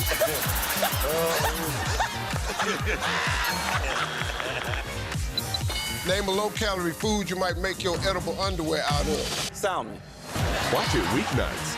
Share it the next day. Wild caught Norwegian teriyaki. Sharing the fun. Weeknights on Family Feud. 7 and 7:30 on Big. And we are back, broadcasting live from the Hesselson studio. Thank you for joining us. So many waves coming in. I had my screen down during the last break, so kept playing a little catch-up. First of all, a good morning wave. There we go, from Cuca Lake. Looks a little rainy there, as they said. A little choppy. Not too bad. Thank you for the great picture. Always appreciate it. All right. Comments from viewers. $5 million a day can reach a lot of sheeple. Isn't it interesting that the Dems accuse the Republicans of being the party of big money? Thank you, Ken. Yeah, they always talk about the threat of big money, but in this presidential race, big money has played a historic role for the Democrat side of things. So yeah, it's hard to be lectured about being the party of big money, isn't it? Another comment from a different viewer: history deserves a better pick, and that was in reference to the question of, is this who you'd want to, as a Democrat, would this be who you want to be the first female president? Next up, a different comment: I like the cookie poll. What a great idea. Yeah, it is a great idea. It's supposed to be fun. No surprise it turned to people being angry sometimes, but that's not the reason for it. So Trump is, another wave, thank you. Trump is going to return to Butler, which is the site of the first assassination attempt, which you've undoubtedly not forgotten. He plans to return to Butler on October 5th, exactly 1 month before Election Day, according to 3 sources familiar with the campaign schedule. This coming from NBC News. Now, the sources reportedly asked to remain anonymous due to the rally not yet officially being publicly announced. Back on July 26th, if you recall, Trump made the announcement saying, I will be going back to Butler, Pennsylvania for a big and beautiful rally honoring the soul of our beloved firefighter hero Corey and those brave patriots injured 2 weeks ago, adding fight, fight, fight. So apparently, it's unclear now if it will be held at the if it will be held at the same site or not. But it looks as if October 5th will be the day. Okay. Oh, speaking of Pennsylvania, because obviously the focus, and many have said that the focus and the road to the White House leads through Pennsylvania. John Fetterman, who is a Democrat from Pennsylvania, the senator from Pennsylvania, who has been very supportive of Israel, but of course is still, at the end of the day, Democrat, so he supports, certain candidates and things that Republicans don't always agree with, of course, the nature of politics, but he was very outspoken in support of Israel, very, very much so. But he also kind of gave a warning to Democrats, saying that Trump is going to be strong in Pennsylvania, and we have to respect that. Basically saying, don't take it for granted that Donald Trump is far more popular in Pennsylvania than they think. After being asked what people, such as Pennsylvania voters, people he grew up with and his friends are saying, or what they see in Donald Trump that makes them want to vote for him, Fetterman replied that he knows people who are voting for Trump, even if they are appalled by some of these things. And I never agreed with our approach, talking about that he's a convicted felon, Fetterman continued. I mean, I thought Democrats, we were the party that was all about second chances, and that we're not going to condemn somebody based on mistakes and that kind of situation. Great point from Fetterman. That people can, rehabilitate themselves. We don't attack people on their backgrounds. And what have they been doing? And they have been hitting. That was one of the reasons why the lawfare came up, is so that they could have that label of convicted felon on Trump. He also, and Senator Fetterman continued, I also want people to understand it's not science, but there's energy and there's kinds of anger on the ground in Pennsylvania. And people are very committed. And Trump is going to be strong, and we have to respect that. You can't even understand it, and it's not like a science that can explain it, but you have to just know that it's real. Interesting. Hey, thank you for all these waves coming this morning. Did you see the heartwarming gesture from the former president yesterday? He gave a Pennsylvania mother of 3 $100 towards her groceries while promising to lower the supermarket prices if he's reelected. This was at a campaign stop yesterday. A video shared by his campaign shows Trump handing a woman a bill to a woman checking out at a grocery store called Sprinkles Neighborhood Market in Kittanning, Pennsylvania, as cameras surround the Republican nominee for president. Here, it's going to go down a little, he says, as he hands the woman the money. It just went down $100. Now we all know that, sadly, and with today's grocery prices, and for a mother of 3 there, $100 scratches the surface, but it's a start. She said, "Thank you so much." Trump said, well, we'll do that for you from the White House, all right? Then complimented her sons. Trump has promised to tackle growing inflation and lower everyday cost of necessities like groceries and gas for Americans if he wins in the November election. It's a nice video. If you get a chance to see it, you can see it. It was shared by the Trump campaign. Sorry, my headphones are falling apart. So you can find that, the actual video, but kind of a neat idea. Giving $100, showing how expensive grocery store prices have become. Yeah. I mean, heaven only knows what her final bill was, being a mother of 3. We've got more about Pennsylvania, so stay with us. We've got to take a short break. I have so many comments, so many waves coming in. My goodness. I really appreciate it. We do have one New York State issue that I hope that I'll be able to get to. I asked the question just out of pure curiosity. You can weigh in on anything we've discussed today, but we've asked a question about legalizing sports gambling.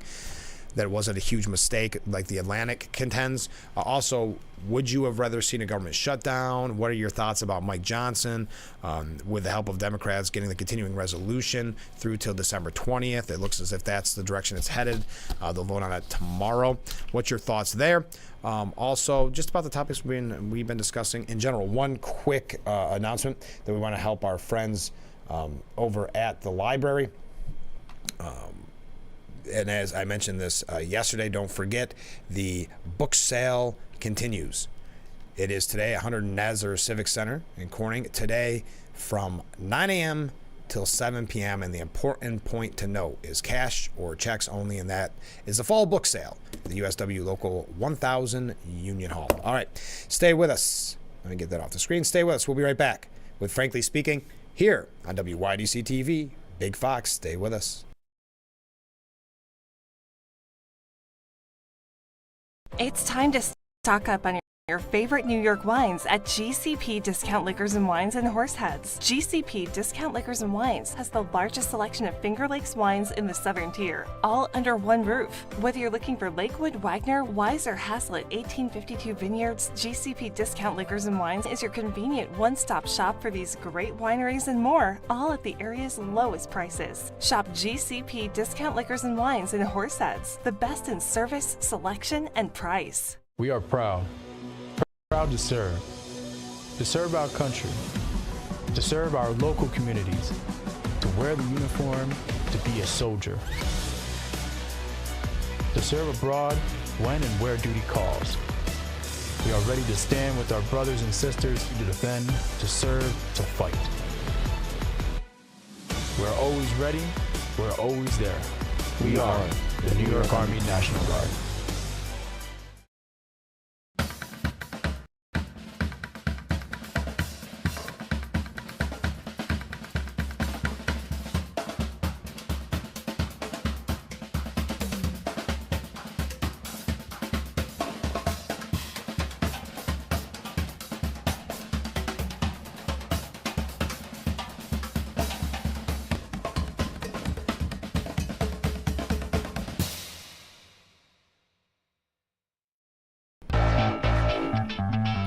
And we are back, broadcasting live from the Hesselson studio here on Market Street. Corning, thank you so much for joining us. A couple comments from viewers.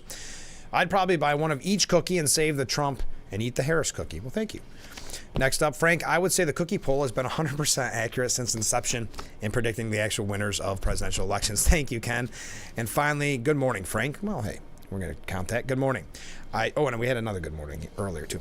I just have lost any faith in our elections. I don't believe that it is the honest system of years past. I don't know if we can ever return to fair elections. We'll have to have, we actually have a voting program that'll be coming up, and I'll tell you when it's going to happen. We're talking to the Board of Elections. We're going to be talking with Joe Sempolinski, a representative from the Democrats. It's just to give you an idea of the voting process itself if you've never been involved with it before. And hopefully some of it will ease your mind on that to an extent. Okay, so Trump vows to unleash energy in key swing states, pumping, fracking, drilling, and producing like never before, he said in Pennsylvania. If you vote for me, I will cut your energy and electricity prices in half within 12 months. Noting that the skyrocketing cost of energy and electricity, the latter of which has soared nearly 30% under the Harris-Biden administration, according to the recent Wall Street Journal analysis. I will terminate the natural gas export ban, which makes it impossible for you to sell your product to a lot of countries that want it desperately. We have all of this stuff, more than anybody, and we don't use it, he said. I will get Pennsylvania energy workers pumping, fracking, drilling, and producing like never before. In his latest pitch, he attacked Harris as the candidate of the tax collector and the Washington bureaucrats while calling himself the candidate of the American worker. He railed against the Democrat nominee's various proposals to raise taxes and said her biggest tax hike of all is her vicious attacks on Pennsylvania energy. Just a few months ago, Kamala imposed a natural gas export ban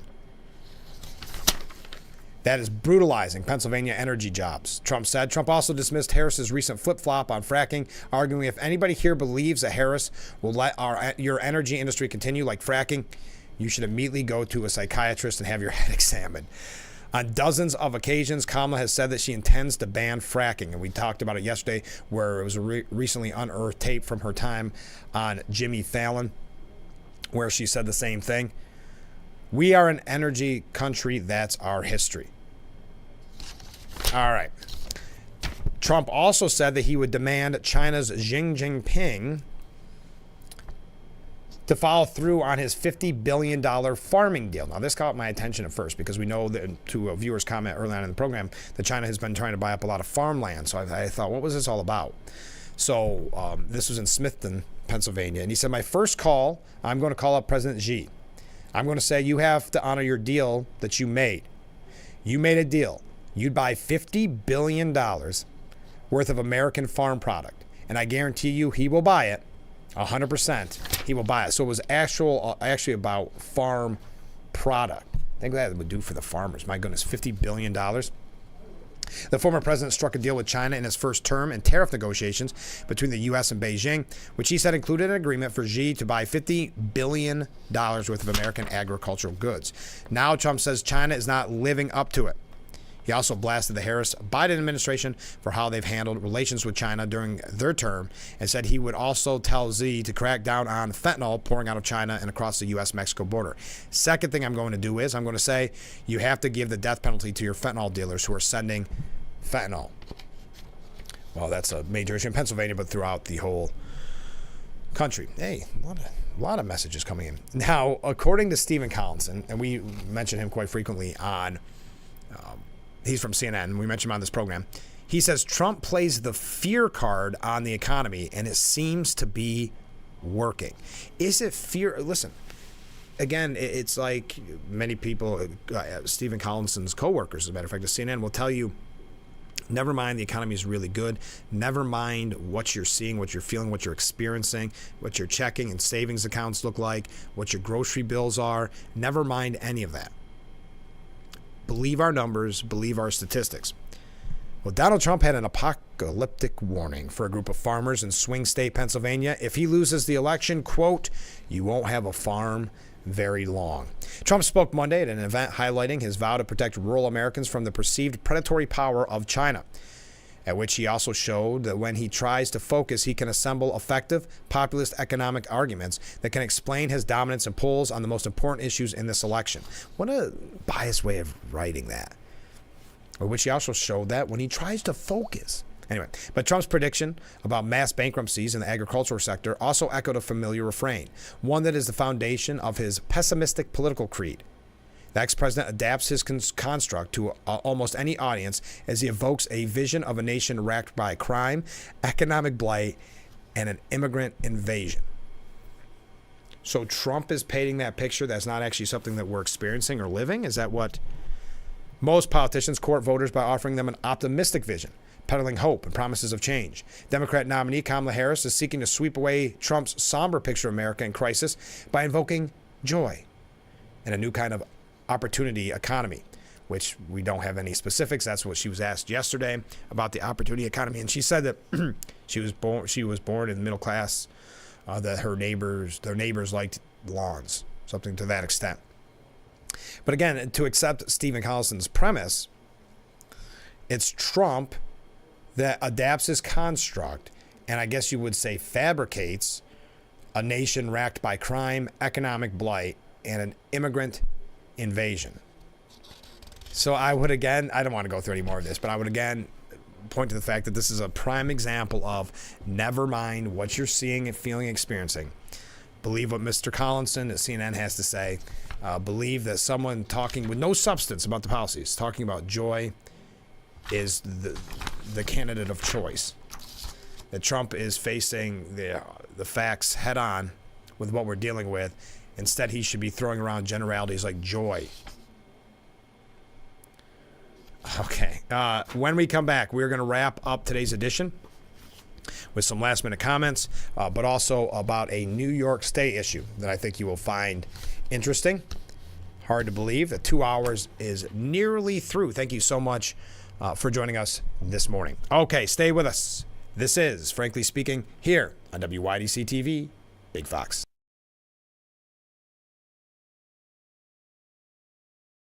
You just have to get in the seat of a John Deere 1 Series tractor. Not because of how easy it is to use, or because of our expert dealers. Not even because it has implements for every job. You just have to get in the seat, because breaking ground on your dream home feels pretty great. Right now at Lindsay Equipment, get up to $1,000 off and 0% financing for 60 months on all 2023 John Deere compact tractors in stock.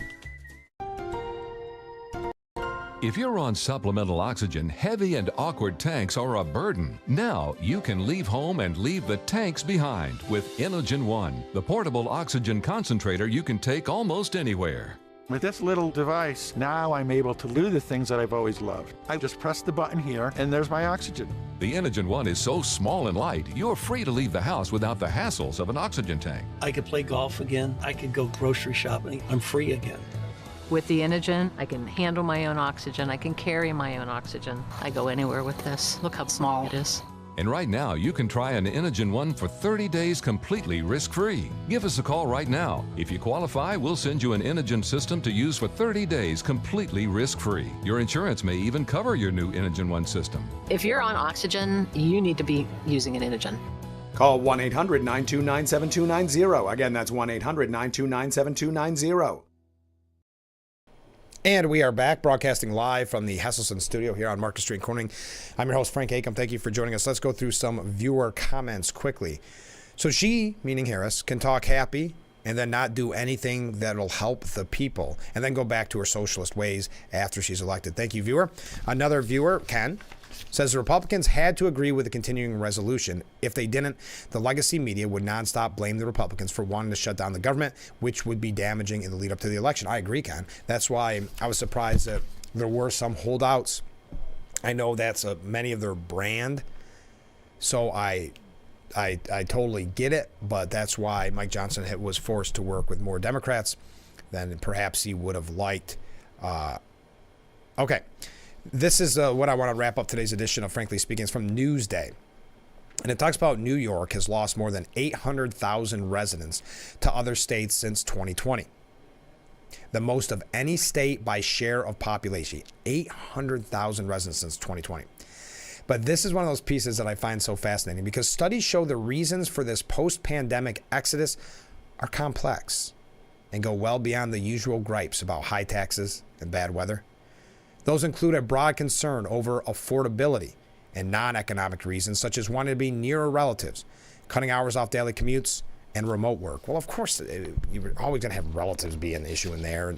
I mean, that's foolish. So I read a little bit more between the lines, and I thought, well, what are some of these other things that they're pointing to? That for some reason, taxes, high taxes, I guess, don't play into that affordability, which it very much does. But the Marist College poll in April found that 37% of New Yorkers said they will leave the state within the next 5 years. And we've talked about this in the program in the past, a real concern about this 5-year program that so many people are on to end up moving. So 37% of New Yorkers said they have essentially a 5-year plan about leaving the state, with 58% citing economic reasons and 42% non-economic reasons. 58%. Now, the share of New Yorkers who say they will leave for economic reasons has dropped slightly from 62% back in 2011. But pocketbook issues continue to lead the list of main reasons people say that they will leave. 41% cited the cost of living. 25% cited the desire for a better quality of life. 13% cited high taxes. And 4% named bad weather, and 4% said they wanted to move to a better place to retire. Remember when Governor Cuomo was saying it was about the bad weather? 4% in this case. But 41% said the cost of living, but you tie that in with 13% high taxes. I think those numbers got to be put together, don't you? I just thought that was an interesting piece from Newsday trying to kind of lay down a little cover. That it's not just the high taxes, it's about affordability, which we've talked about so frequently. Well, that does it for us today. That is unbelievable how fast that program went. Thank you so much for joining us. Thank you for all the comments, for all the waves. We had a high wave number this morning, 27. My goodness. Can't thank you enough for joining us. We do have a busy week in store for you. So if you are new to the program, you see the number on the bottom of your screen. Feel free to reach out. That is a 24/7 line. Just leave a voicemail or text. We'll do our best to read them on the show, or if it's a question, try to get you an answer. If you have anybody, I know I've been pushing this on the show because I have just 30 seconds here. If you or anyone you know running for office as we near November want to be on the program, please let me know. We have a lot already scheduled for the books. We're trying to, as you know, a goal here is to make it so you are the most well-informed as you head into the voting booth. So if you know anybody that's running or someone you'd like to see specifically, have them reach out to that number, 607-358-3131. Have a great day, everyone, and join us every weekday morning starting at 6 a.m. for Frankly Speaking, only on WYDC TV Big Fox. Again, keep those comments coming in. Just because the show's over doesn't mean we're not spending our time together. Have a great day, everyone. We'll see you later.